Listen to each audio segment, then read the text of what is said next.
अस्सलाम वालेकुम नाज़रीन, उम्मीद करता हूँ आप सब ठीक होंगे। और आज के जो ब्लॉग है हम उसका आगाज़ करते हैं। सबसे पहले मैं आपको बता दूँ कि इस वक्त तक जो है कम अज़ कम पीटीआई के 1000 के करीब कारकुनान गिरफ्तार हो चुके हैं और मज़ीद गिरफ्तारियाँ तेज़ी से जारी हैं। अब मैं आपको बता दूँ कि इसका असल मामला क्या है और आगे क्या होने वाला है।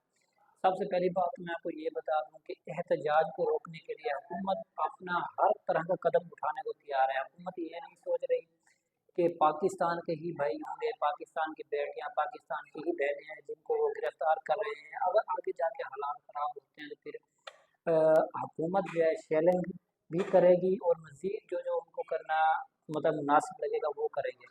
इसमें नुकसान पाकिस्तान का है, पाकिस्तान की कौम का है, ये हर बंदा जानता है।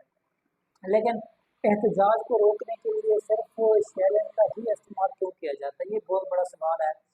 तो अगर मैं आपको थोड़ा पीछे लेकर चलूँ और पीछे जाकर आपको बताऊँ तो ये काम शुरू किसने किया? शुरू इमरान खान साहब ने खुद ही किया था। और ये सारे तरीके इमरान खान साहब ने खुद ही बताए थे कि भाई किस तरह से, क्योंकि इससे पहले जो है शेलिंग नहीं होती थी और इससे पहले जो है कोई ऐसा वाक़यात नहीं होते थे। जब इमरान खान की हुकूमत थी तब वो ऐसा ही करता था, कोई भी एहतजाज करने की कोशिश करता है कुछ भी। तो उस सूरत में इमरान खान जो काम करता था, आज पीडीएम की जो जमात है, जो हुकूमत है, वो वही काम कर रही है जो इमरान खान साहब पहले करते थे।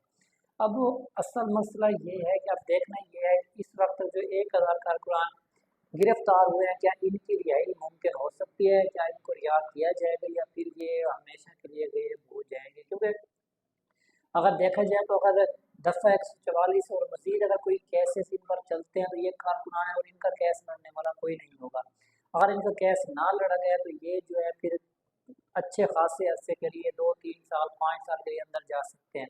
तो मजीद जो लोग गिरफ्तार होंगे उनको भी ये सज़ा मिल सकती है। तो इसलिए जो है अब जो है अगर थोड़ा सा भी इंतशार फैलता है तो इंतशार फैलने के बाद जो लोग गिरफ्तार हुए हैं, जो इंतशार के बाद गिरफ्तार होंगे उनका छुटना नामुमकिन है। ये बात मैं आपको कन्फर्म बता रहा हूँ। आज और छोटा सा व्लॉग बनाने का मकसद ये था कि आपको बताना था इस वक्त तक कितनी गिरफ्तारियां हो चुकी हैं, मजीद कितनी गिरफ्तारियां होंगी। ये जो है हम आपके साथ वक्त के साथ साथ हर खबर पहुंचा रहे हैं। मजीद गिरफ्तारियों में तेजी ली जा रही है। देखते हैं कि आगे क्या होता है। तब तक मुझे इजाज़त दें, मेरे साथ जुड़े रहें। थोड़ी ही देर में हम फिर आपके पास हाजिर होते हैं और हम आपको बहुत बड़ी खबरें बताने वाले हैं। तब तक इजाज़त दें। अल्लाह हाफिज़।